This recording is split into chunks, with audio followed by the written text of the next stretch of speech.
ഈ വീഡിയോയിൽ വളരെ ഇമ്പോർട്ടൻ്റ് ആയിട്ടുള്ള കീ അപ്ഡേറ്റ്സ് ആണ്. ഈ കീ അപ്ഡേറ്റ്സിൽ പറയാനുള്ളത് ആദ്യമേ സബ് കോണ്ടിനെന്റൽ സ്കൈസ് എന്ന് പറഞ്ഞിട്ട് ഇന്ത്യ ഡ്രോണുകളെ തടയാൻ വേണ്ടിയിട്ട് D4 സെക്ഷനിൽ വരുന്ന ഒരു ഡിഫൻസ് സിസ്റ്റം റെഡിയാക്കിയിട്ടുണ്ട്. അതിൻ്റെ പരീക്ഷണങ്ങൾ നടന്നുകൊണ്ടിരിക്കുകയാണ്. ഇതുവരെ അതിൻ്റെ ട്രയൽ റൺ പൂർത്തിയായിട്ടില്ല. പക്ഷേ ഇന്ത്യ ഈ ഒരു പ്രോസസ്സിലാണ്. ഡ്രോണിനെതിരെ ഇത് വളരെ അനിവാര്യമാണ്. കാരണം എന്താ വെച്ചാൽ ഡ്രോൺ ഇനി വരുന്ന കാലഘട്ടങ്ങളിൽ വല്ലാത്ത രീതിയിൽ ഉപദ്രവം ഉണ്ടാക്കുന്ന ഒരു ഉപകരണമാണ്. പ്രത്യേകിച്ച് നമ്മളുടെ എനിമി രാജ്യങ്ങളിൽ നിന്ന് നമുക്ക് ഭീഷണികൾ വരുന്നത് എപ്പോഴും ഈ ഡ്രോണിലൂടെ ആയിരിക്കും. അതുപോലെ തന്നെ ഹ്യൂമനോയിഡുകളെ കുറിച്ചും പറയുന്നുണ്ട്. പക്ഷേ ഇപ്പം ഹ്യൂമനോയിഡുകളുടെ ലെവലിൽ ഇപ്പോൾ എത്തിയിട്ടില്ല. തൽക്കാലം ഡ്രോൺ ആണ് ഏറ്റവും വലിയ ഭീഷണി. അത് നമ്മൾ റഷ്യ ഉക്രൈൻ യുദ്ധത്തിൽ നമ്മൾ കാണുന്നുണ്ട്. ഇപ്പം നിലവിലെ അമേരിക്ക ഇറാൻ ഇസ്രായേൽ കോൺഫ്ലിക്റ്റിലും നമ്മളിപ്പോൾ അത് കാണുന്നുണ്ട്. അതിപ്പോൾ മിഡിൽ ഈസ്റ്റ് കോൺഫ്ലിക്റ്റിലും നമ്മളിപ്പോൾ അത് കാണുന്നുണ്ട്. ഇനി ഒരു 10-15 വർഷത്തേക്കല്ല, ഇനി അങ്ങോട്ട് ഈ ഡ്രോണുമായിട്ട് ബന്ധപ്പെട്ട വിഷയത്തിൽ എല്ലാ രാജ്യങ്ങളും കരുതലോടുകൂടി മുന്നോട്ട് നീങ്ങേണ്ട ഒരു സാഹചര്യമാണ് ഇപ്പം നിലനിൽക്കുന്നത്. മോഡേൺ ഡേയ്സ് വാർഫെയറിൽ ഡ്രോണിനുള്ള ഇമ്പോർട്ടൻസ് വളരെ വലുതാണ്. അപ്പം അതിനെ ചെറുക്കാന്ന് പറഞ്ഞാൽ അതിനെ സ്റ്റോപ്പ് ചെയ്യുന്ന രീതിയിലുള്ള ഡിഫൻസ് മെക്കാനിസം, അതിനാണ് ഏറ്റവും കൂടുതൽ പണച്ചെലവ് വരാൻ പോകുന്നത്. അപ്പോൾ ഇന്ത്യ ആ വർക്കുകളൊക്കെ ചെയ്യുന്നുണ്ട് എന്നുള്ളത് ജസ്റ്റ് ഒന്ന് മനസ്സിലാക്കാൻ വേണ്ടിയിട്ടാണ് ഞാനിവിടെ വാർത്ത എടുത്ത് പറഞ്ഞത്. ഇന്ത്യക്കുള്ളിൽ നമ്മൾ ഒരുപാട് പോർട്ട് ആക്സസ് ചെയ്യുന്നുണ്ട്. നമ്മൾ ഈ പോർട്ടിലെല്ലാം തന്നെ നമ്മൾ യൂസ് ചെയ്യുന്നത് ചൈനയുടെ എക്യുപ്മെന്റ്സ് ആണ്.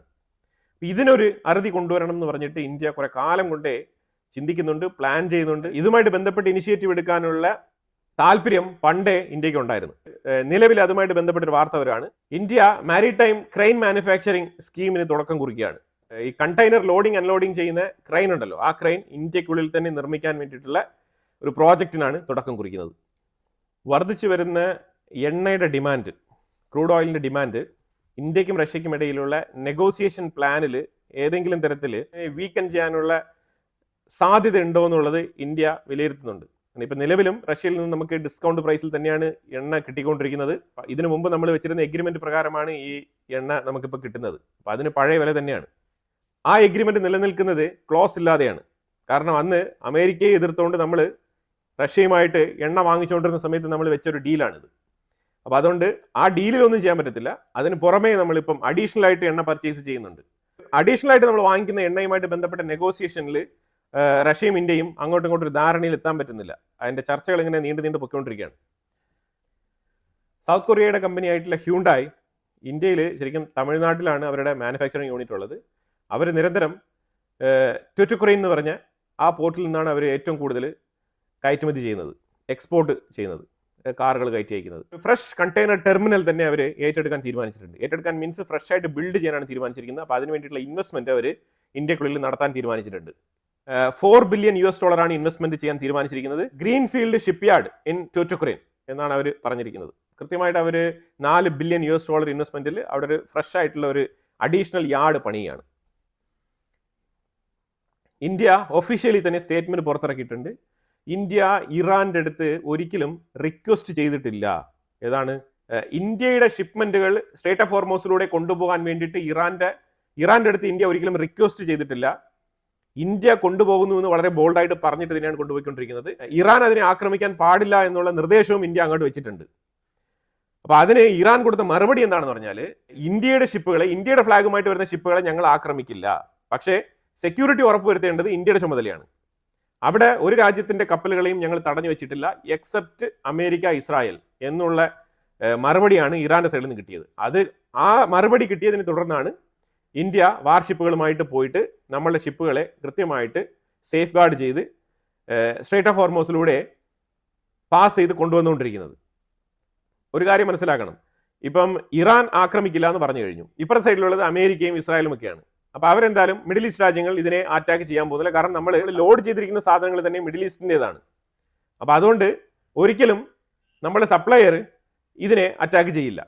പിന്നെ നമ്മൾ എന്തിനാണ് വാർഷിപ്പിനെ വിടുന്നത്? അപ്പോൾ അതുകൊണ്ട് ഇറാന്റെ അടുത്ത് എന്താണോ പറയേണ്ടത് അത് വളരെ വ്യക്തമായിട്ട് പറഞ്ഞിട്ടാണ് ഇന്ത്യയുടെ കപ്പലുകളെ കൊണ്ടുവന്നുകൊണ്ടിരിക്കുന്നത്. അവിടെ കിടക്കുന്ന 22 കപ്പലുകളെയും ഇന്ത്യ കൊണ്ടുവരും. അത് തടയാനുള്ള കപ്പാസിറ്റി ഇപ്പം നിലവിൽ ഇറാനില്ല. അതാണ് മനസ്സിലാക്കേണ്ടത്. ഇന്ത്യയുടെ മിനിസ്ട്രി ഓഫ് എക്സ്റ്റേണൽ അഫയേഴ്സ് പാകിസ്ഥാന്റെ ക്രൂരമായ ആക്രമണം അഫ്ഗാനിസ്ഥാന്റെ മേളിൽ, അതും അഫ്ഗാനിസ്ഥാന്റെ ഹോസ്പിറ്റലിൽ നടത്തിയ ആക്രമണത്തിന് കണ്ടംപ്റ്റ് ചെയ്ത് ഇന്ത്യയുടെ എക്സ്റ്റേണൽ അഫയേഴ്സ് മിനിസ്ട്രി സ്റ്റേറ്റ്മെന്റ് പുറത്തിറക്കിയിട്ടുണ്ട്. ഇറാൻ ആണെങ്കിൽ തുടരെ ക്ലസ്റ്റർ ബോംബുകളാണ് ഇസ്രായേലിന്റെ മേളിൽ അയച്ചുകൊണ്ടിരിക്കുന്നത്. ഇത് ഒരു യുദ്ധക്കുറ്റമാണ് ശരിക്കും. അത്തരത്തിലാണ് ഗ്ലോബലി മറ്റുള്ള രാജ്യങ്ങൾ ഇതിനെ നോക്കിക്കാണുന്നത്. ഇസ്രായേലിന്റെ മേളിൽ ഒരു ഫൈറ്റർ ജെറ്റ് എടുത്തുകൊണ്ട് വന്ന് ആക്രമണം നടത്താൻ പറ്റുന്നില്ല എന്നുള്ളത് ഇറാന്റെ പോരായ്മയാണ്. പക്ഷേ അതിന് പകരം ക്ലസ്റ്റർ ബോംബുകൾ അയക്കുക എന്ന് പറഞ്ഞു കഴിഞ്ഞാൽ അത് അക്സെപ്റ്റബിൾ അല്ല എന്നുള്ളതാണ് പല രാജ്യങ്ങളുടെയും നിലപാട്. എക്സ്റ്റേണൽ അഫയേഴ്സ് മിനിസ്റ്റർ എസ് ജയശങ്കറും European union commissioner Ursula von der ലൈനും ചർച്ച നടത്തിയിട്ടുണ്ട്. യൂറോപ്യൻ യൂണിയനുമായിട്ട് നമ്മൾ തുടങ്ങി വെച്ച ഫ്രീ ട്രേഡ് എഗ്രിമെന്റ്, ആ ഫ്രീ ട്രേഡ് എഗ്രിമെന്റിന്റെ നെക്സ്റ്റ് ഫേസിലേക്കുള്ള ചർച്ചയാണ് രണ്ടുപേരും നടത്തിയത്. ഒപ്പം ഈ വെസ്റ്റ് ഏഷ്യ കോൺഫ്ലിക്റ്റിനെ കുറിച്ചും ചർച്ച ചെയ്തിട്ടുണ്ട്. ബലൂച്ച് ലിബറേഷൻ ആർമി പാകിസ്ഥാന്റെ ആർമിക്കെതിരെ ആക്രമണം നടത്തിയിട്ടുണ്ട്. പാകിസ്ഥാനി തീവ്രവാദ സംഘടനകളിൽ നിന്നും ഇന്ത്യക്ക് ഭീഷണിയുണ്ട് എന്ന് ഇന്ത്യയുടെ CIDS air marshal Ashutosh Dixit പുള്ളിക്കാരനാണ് ഈ ഒരു സ്റ്റേറ്റ്മെന്റ് പുറത്തുവിട്ടിരിക്കുന്നത്. India rejected tanker swap. ഈ ടാങ്കർ സ്വെപ്പ് എന്ന് പറഞ്ഞാൽ മനസ്സിലായല്ലോ, അതായത് ഇന്ത്യ സീസ് ചെയ്ത് വെച്ചിരിക്കുന്ന, ഇന്ത്യയുടെ കസ്റ്റഡിയിൽ പിടിച്ചെടുത്ത് വെച്ചിരിക്കുന്ന ഇറാന്റെ ഷാഡോ ഫ്ലീറ്റുകളെ അങ്ങോട്ട് വിട്ടുകൊടുക്കണം, എന്നാൽ മാത്രമേ ഇന്ത്യയുടെ കപ്പലുകൾ സ്ട്രേറ്റ് ഓഫ് ഹോർമോസ് കടന്ന് ഇന്ത്യയിലേക്ക് എത്തൂ എന്ന് ഇറാൻ പറഞ്ഞതായിട്ടാണ് റോയിട്ടേഴ്സ് റിപ്പോർട്ട് ചെയ്തിരുന്നത്. ആ സ്റ്റേറ്റ്മെന്റ് കള്ളമാണ് എന്നാണ് ഇന്ത്യയുടെ ഫോറിൻ മിനിസ്ട്രി പറഞ്ഞിരിക്കുന്നത്. ഈ വാർത്തയാണ് ഞാൻ ഇന്നലെ ചെയ്തത്. അതുമാത്രമല്ല, ഇറാന്റെ ഷിപ്പുകൾക്ക് സേഫ് ഗാർഡ് കൊടുത്തിരിക്കുന്നത് ഇന്ത്യയാണ്. ഇന്ത്യയുടെ പരിസരത്ത് ഇറാന്റെ 2 ഷിപ്പുകളുണ്ട്. അത് ഒരെണ്ണം ഇന്ത്യയുടെ പോർട്ടിലും കൊച്ചിയിലും, മറ്റൊരെണ്ണം ശ്രീലങ്കയുടെ പോർട്ടിലുമാണ് ഉള്ളത്. ഇത് രണ്ടിനും പ്രൊട്ടക്ഷൻ കൊടുത്തിരിക്കുന്നത് ഇന്ത്യയാണ്. അല്ല, ശ്രീലങ്കയ്ക്ക് ഇറാനിയൻ ഷിപ്പിനെ പ്രൊട്ടക്ട് ചെയ്യാനുള്ള കപ്പാസിറ്റി ഇല്ല. ഈ ശ്രീലങ്കൻ തീരത്ത് വെച്ച് തന്നെയാണ് ഇറാന്റെ ഷിപ്പിനെ അമേരിക്ക അറ്റാക്ക് ചെയ്ത് മുക്കിക്കളഞ്ഞത്. അപ്പോൾ ഇവിടെ ഇന്ത്യയുടെ കൺട്രോൾ ഉള്ളത് കൊണ്ട് മാത്രമാണ് ഈ 2 ഷിപ്പുകളും ഇവിടെ സേഫ് ഗാർഡ് ചെയ്ത് വെച്ചിരിക്കുന്നത്. ഇത് ഇറാന് വലിയൊരു ആശ്വാസം തന്നെയാണ്. അല്ലാതെ ശ്രീലങ്കയ്ക്ക് മാത്രമായിട്ട് ഇറാനിയൻ ഷിപ്പിനെ പ്രൊട്ടക്ട് ചെയ്യാനുള്ള കപ്പാസിറ്റി ഇല്ല. അപ്പോൾ അങ്ങനെ റോയിട്ടേഴ്സിന്റെ സ്റ്റേറ്റ്മെന്റ് കള്ളത്തരമാണെന്നുള്ളതാണ് ഇന്ത്യയുടെ ഫോറിൻ മിനിസ്ട്രി പറയുന്നത്. ഈ ടാങ്കർ സ്വെപ്പ് എന്നുള്ളത് അത് ജസ്റ്റ് റൂമേഴ്സ് മാത്രമാണ്. അങ്ങനത്തെ ഒരു ചർച്ച ഇറാനുമായിട്ട് ഇന്ത്യ നടത്തിയിട്ടില്ല.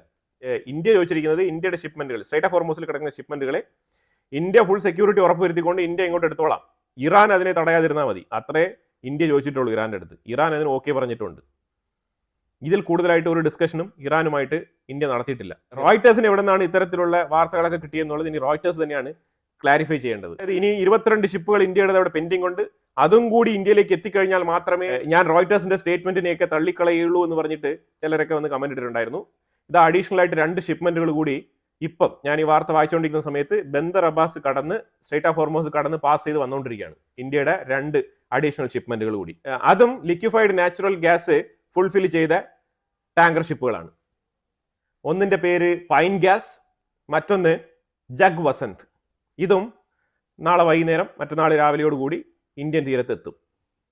അതേപോലെ പ്രൈം മിനിസ്റ്റർ മോദിയുടെ ഇസ്രായേൽ വിസിറ്റുമായിട്ട് ബന്ധപ്പെട്ട് പലതരത്തിലുള്ള റൂമറുകൾ, അതായത് prime minister Modi Israel visit ചെയ്തതിനു ശേഷമാണ് ഇസ്രായേലും അമേരിക്കയും ചേർന്ന് ഇറാനെതിരെയുള്ള യുദ്ധം തുടങ്ങിയത്. ഈ വിഷയവുമായിട്ട് ബന്ധപ്പെട്ട് മോദിയുടെ കണക്ഷനെ വെച്ചുകൊണ്ട് പലതരത്തിലുള്ള കോൺസ്പിറസി തിയറികൾ, പലതരത്തിലുള്ള വാർത്തകൾ, പ്രൊപ്പഗൻഡകളൊക്കെ ഇവിടെ അടിച്ചിറക്കിയിട്ടുണ്ടായിരുന്നു. അപ്പം അതിനെതിരെയും സ്റ്റേറ്റ്മെന്റ് കൃത്യമായിട്ട് ഇന്ത്യൻ ഗവൺമെന്റ് പുറത്തുവിട്ടിട്ടുണ്ട്. അത് ഇന്ത്യൻ ഗവൺമെന്റ് മാത്രമല്ല പുറത്തിറക്കിയത്, അത് ഇന്ത്യയിലുള്ള ഇസ്രായേലി എൻവോയ് റൂവൻ അസാർ തന്നെയാണ് പറഞ്ഞിരിക്കുന്നത്. പ്രൈം മിനിസ്റ്റർ മോദിയുടെ ഇസ്രായേൽ സന്ദർശനവും ഇസ്രായേൽ ഇറാൻ കോൺഫ്ലിക്റ്റും തമ്മിൽ യാതൊരു ബന്ധമില്ല എന്നാണ് പുള്ളിക്കാരൻ പറഞ്ഞിരിക്കുന്നത് സ്റ്റേറ്റ്മെന്റ്. ഇറാനിൽ നിന്നും അർമേനിയ വഴി 550 ഇന്ത്യക്കാർ ഇന്ത്യയിലേക്ക് സേഫ് ആയിട്ട് എത്തിയിട്ടുണ്ട്. തുടർന്നും അതിലെ ഇവാക്യുവേഷൻ പ്രോസസ് ഇന്ത്യ കണ്ടിന്യൂ ചെയ്തുകൊണ്ട് തന്നെയാണ് ഇരിക്കുന്നത്. ഇന്ത്യയുടെ LNG പ്രോബ്ലം പരിഹരിക്കാൻ വേണ്ടിയിട്ട് ഇന്ത്യ LNG പർച്ചേസ് ഡൈവേഴ്സിഫൈ ചെയ്ത് ഓൾറെഡി തന്നെ ഓർഡേഴ്സ് പ്ലേസ് ചെയ്ത് കഴിഞ്ഞു. ഷിപ്മെന്റുകൾ ഓൺലൈനിലുണ്ട്. ഇപ്പോൾ പൈപ്പ് ലൈനിലുള്ള ഷിപ്മെന്റ്സ് എന്ന് പറഞ്ഞാൽ ഓസ്ട്രേലിയ, ആഫ്രിക്ക ആൻഡ് റഷ്യ, അതേപോലെ ഗൾഫ് മേഖലയിൽ നിന്നും പെൻഡിങ്ങിലിരിക്കുന്ന ഷിപ്മെന്റ്സും കൂടി ഇന്ത്യയിലേക്ക് വരുന്നുണ്ട്. അപ്പം ഇത് തൽക്കാലം ഇന്ത്യയുടെ LNG പ്രോബ്ലം സോർട്ട് ഔട്ട് ചെയ്യപ്പെടും. ഇന്ത്യയുടെ 2 വാർഷിപ്പുകളാണ് ശരിക്കും സ്ട്രേറ്റ് ഓഫ് ഹോർമോസിൽ ഇന്ത്യൻ ഷിപ്പുകൾക്ക് പ്രൊട്ടക്ഷൻ കൊടുക്കുന്നത്. അതവിടെ സ്ട്രേറ്റ് ഓഫ് ഹോർമോസിൻ്റെ അടുത്ത് തന്നെയുണ്ട്, ഫുൾ ടൈം അവിടെ തന്നെയാണ് കിടക്കുന്നത്.